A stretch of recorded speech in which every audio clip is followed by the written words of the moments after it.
So we're going to add some 10x5 onto the back just to kind of lift and relieve a little bit of pain if you get any pain at the lower end of the back. So the first thing you want to do is find that kind of angle, and essentially you find a nice angle kind of where the scap and the lats kind of sit, and it's around about there. So that's sort of our measuring point that we can go to, and then we're going to go from the back there. So we're sitting down, and then you're going to go at an ever so slight angle just to kind of wrap it round and lift it a little bit more for the player. Find that point, and that's where we're going to cut.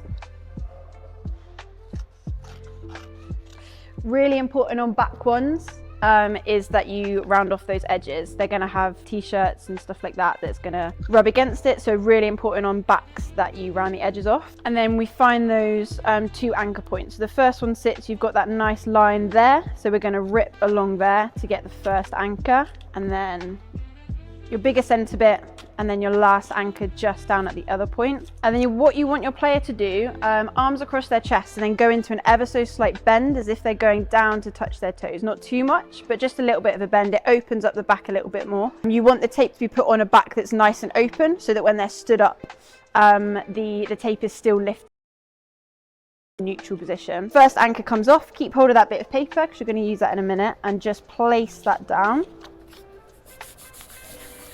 And then use your paper, apply a little bit of heat to get it nice and sticky.